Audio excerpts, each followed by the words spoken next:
मृकंड ऋषि एक तपस्वी थे और संयोग से उन्हें संतान नहीं थी और संतान की कामना के संतान की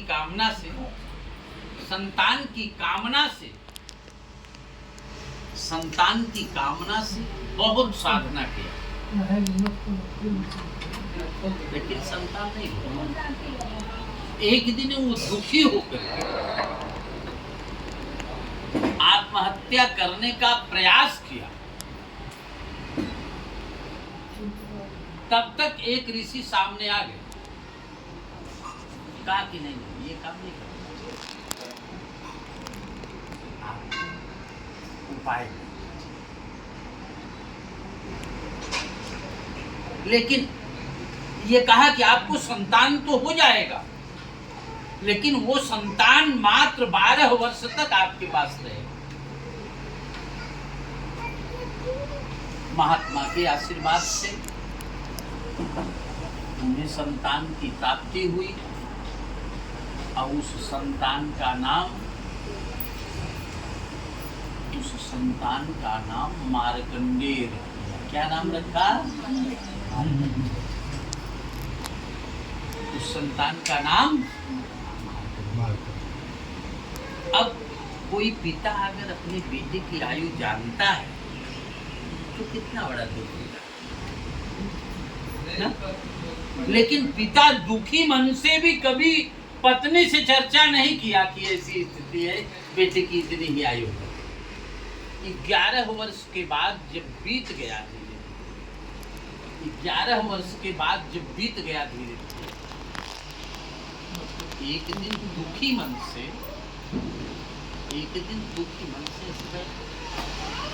चिंतन करते थे। तब तक नारद जी ऋषि यदि कोई अच्छे सलाहकार यदि किसी के जीवन में मिल जाते हैं तो जीवन में परिवर्तन आने में देरी नहीं। नारद जी मिल गए। नारद जी कहीं बहुत चिंतित दिखाई दे रहे हो आप। हाथ जोड़ करके कहा, ऋषिवर प्रणाम, चिंता क्यों न करूं, जिसके सामने बेटे की मृत्यु का तिथि निश्चित हो जाए और पिता को ये पता हो कि इतने दिन मेरा बेटा रहेगा, तो चिंता क्यों नहीं करेगा। ये मेरा बेटा है, इसका नाम मार्कंडेय है। बहुत मनौती के बाद में ये बेटा मुझे मिला। वो भी ऋषि ने जो दिए बताया, आशीर्वाद दिया, जिसके आशीर्वाद से मेरा बेटा हुआ, और वो कहे कि 12 वर्ष तक ही रहेगा आपके पास। अभी 2 महीने बाकी। कहा बस इतनी चिंता के लिए आप चिंतित? कहा मैं आपको रास्ता बताऊं। कहा जो भी व्यक्ति मिले, अपना हो चाहे पराया हो, जो भी व्यक्ति मिले उससे प्रणाम करने को बोलो। उसी दिन से मार्कंडेय जी जो भी व्यक्ति मिलता था उसको प्रणाम करते थे, चरण छू करके प्रणाम करते थे। समझ रहे? 15-20 दिन बाकी था उनके मृत्यु का। तब तक भीड़ की झुंड चली थी और उसी भीड़ के झुंड में शंकर जी अपना भेष बदल करके जा रहे थे और शंकर जी को भी प्रणाम कर लिया। और शंकर जी ने कहा चिरंजीव।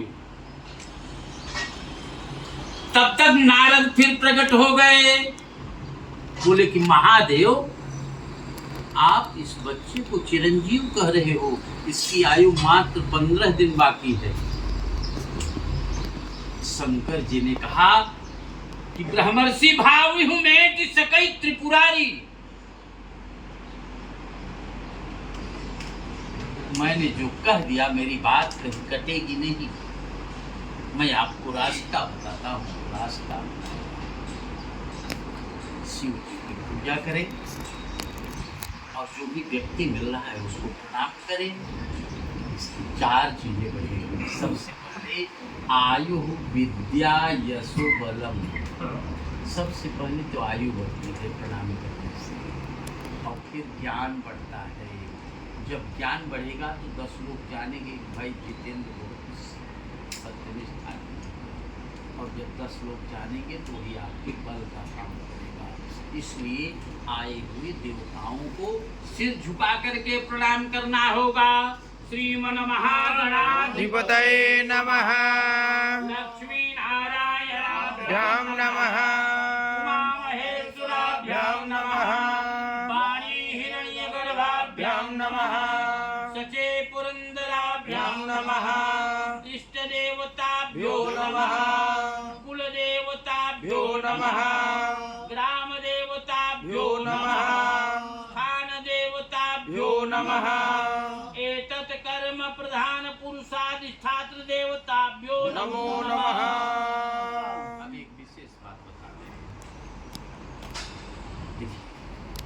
देवताओं को तो जब पंडित जी को बुलाएंगे, पंडित जी वेद मंत्र बोलेंगे, तब देवता आएंगे ना। हमारे आपके घर में भी देवी देवता रहते हैं, जानते हैं कि नहीं? कौन कौन रहता है? सारे देवता मनुष्य के रूप में भी देवी देवता रहते हैं, लेकिन आप पहचानते हो कि नहीं, जानते हो कि नहीं किसको देवी देवता की संज्ञा में आते हैं? कौन है जानते हैं? माता और पिता। कौन रहता है? माता और पिता। ये कहा जाता है कि माता पिता को प्रणाम करके कोई भी कार्य करते हैं तो निश्चित हमारा आपका कार्य परिपूर्ण होता है।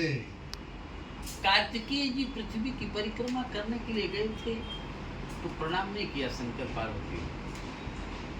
चल, उनका भी परिक्रमा, पृथ्वी की परिक्रमा पूरी हुई, लेकिन समय से नहीं, समय से। और गणेश जी ने माता पिता की पूजा करके उन्हीं की परिक्रमा कर लिया, पृथ्वी की परिक्रमा का फल प्राप्त किया। इसलिए भाव ये बनाइए, मातृ पितृ चरण कमलेभ्यो देवेभ्यो नमो नमः। प्रेम से बोलिए यज्ञ नारायण भगवान